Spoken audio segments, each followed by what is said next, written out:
The world water crisis is becoming increasingly complex, problems that the international community have to address within the coming years. Many parts of the world, such as Middle East and the African countries, have experienced a clean water crisis for years. In fact, today, 2.2 billion people in the world, 1 in 4 lack access to safe water, and 3.5 billion people, 2 in 5 lack access to even a safe toilet, according to a report published at water.org, a global non-profit organization. And here with us today, Professor Kaveh Madani, Director of United Nations University Institute for Water, Environment and Health. I and him will talk about the water crisis in the world. And how do you do, Professor Madani? It's good to have you here in the studio. Thank you for your time. Thank you for having me tonight. Sir, let's get on to it. You've coined the term water bankruptcy. For me, it is a powerful and also a meaningful term. But for our viewer out there, can you elaborate more on that, the term water bankruptcy? What is it? We have been used to the term water crisis, but I think the term is a little vague, and I think we need to change that, and that's why water bankruptcy might be a better term to tell us what's happening in the world right now. Let's use financial terms to help us understand the concept better. Surface water is our checking account. So, every year nature gives us some water, deposits some water into our account, and we are allowed to use that to an extent that our rivers and lakes remain healthy.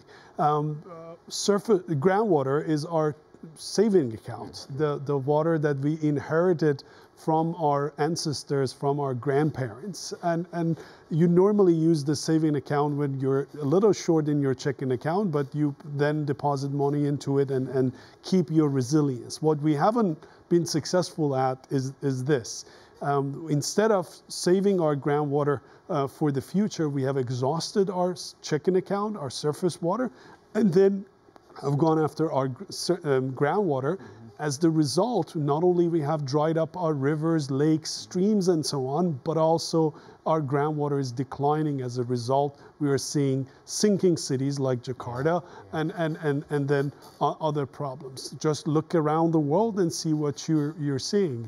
Deforestation, desertification, dried lakes, wetlands, and rivers, fires, sand and dust storms, and on, so on. So I think this situation is a situation of a bankrupt entity, because a lot of these damages are irreversible. And as a bankrupt business owner, if you admit that the failure has happened, you have a chance to address some of the problems, mitigate some of the problems, but also if you admit earlier, you can adapt yourself to some of the problems. And I think that's what we need to do. So the crisis is over. The world is really water bankrupt. I want to ask something that maybe it's also my personal question, that beyond the literal depletion of the water resources, does water bankruptcy encompass, maybe we can say, a mismanaged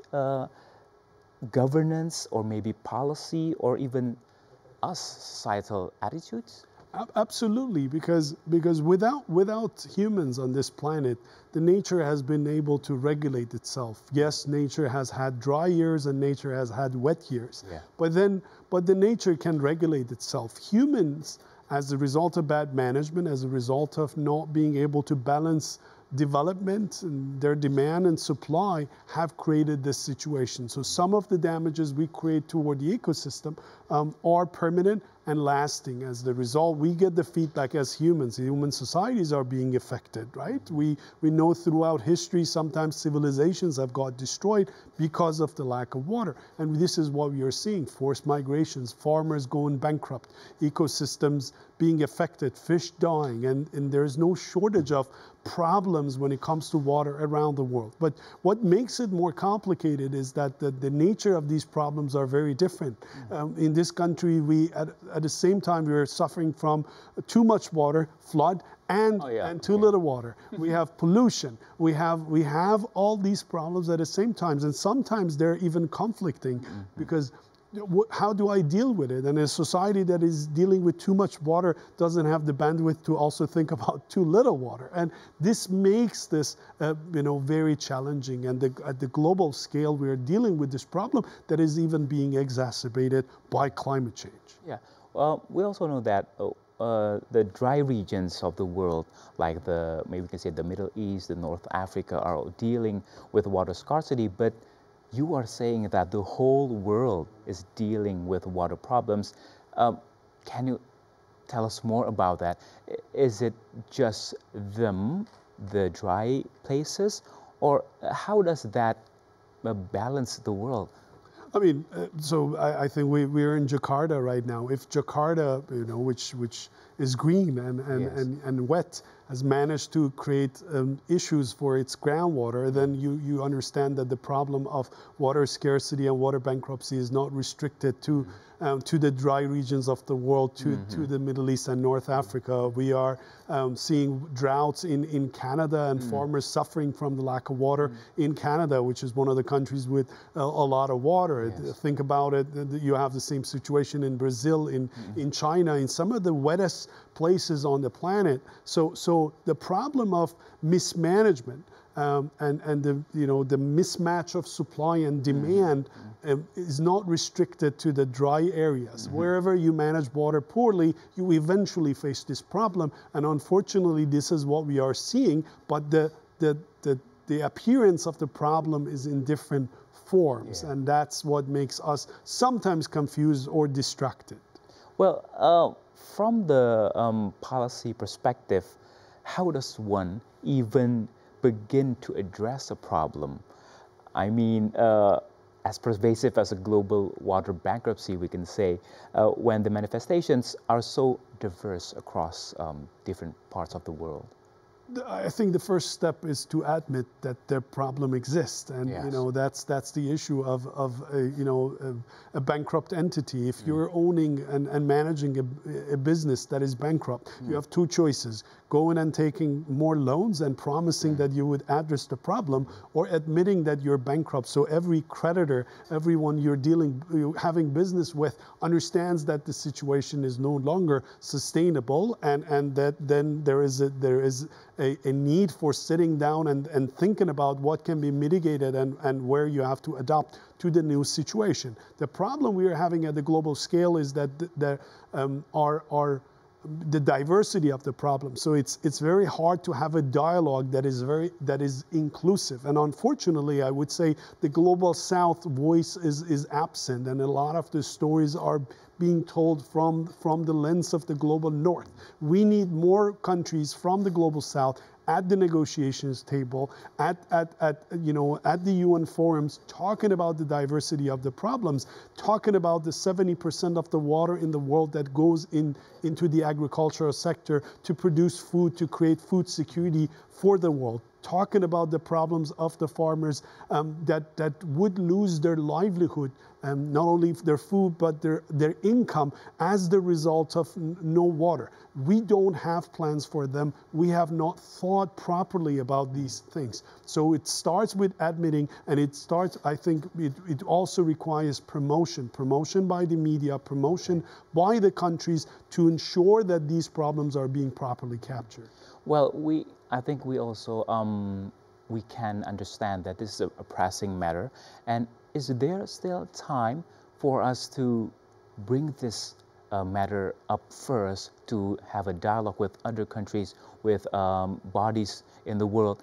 Is there still time? I mean, so it's very late, but it's not too late, right? Okay. So the thing is, we are on a positive side. We are humans, we are smart, and we have been able to cope with a lot of challenges in the past. We invent, we come up, we innovate, we come up with technologies, and we learn from our mistakes and past. That's a good side of the story.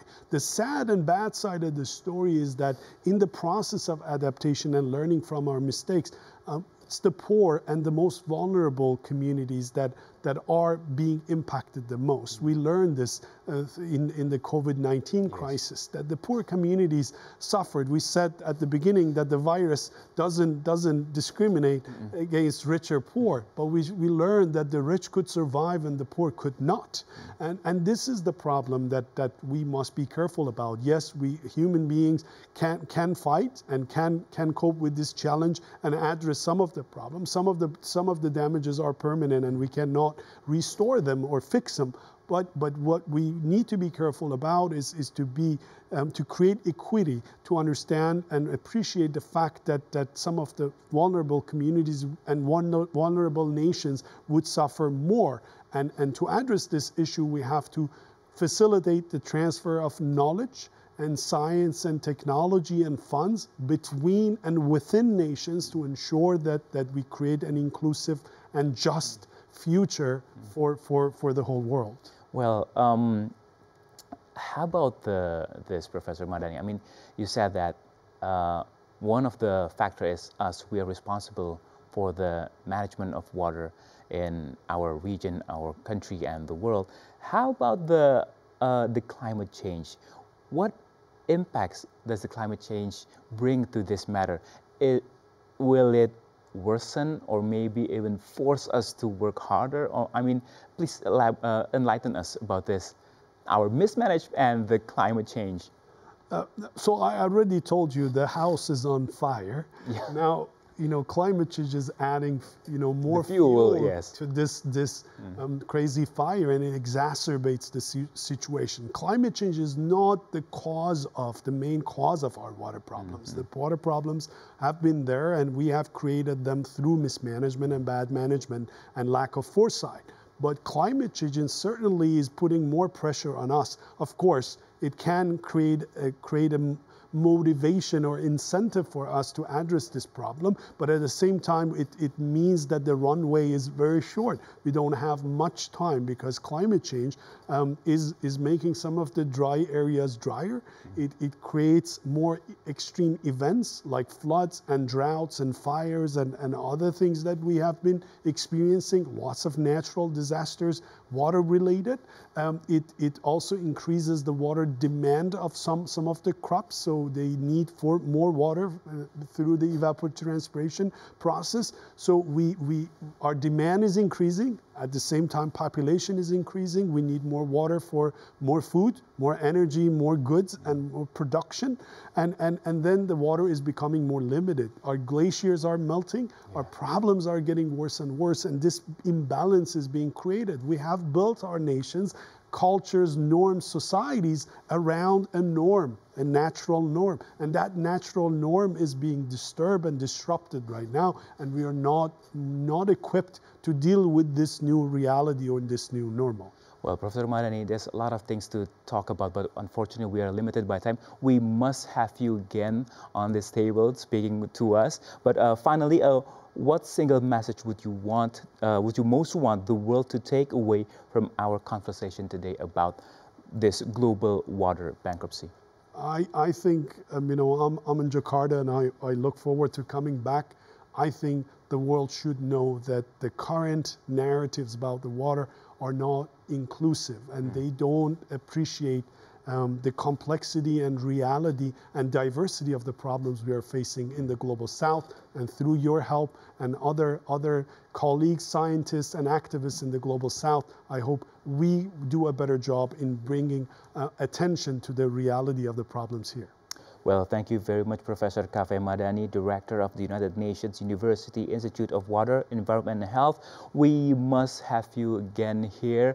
Looking forward for you again in the studio.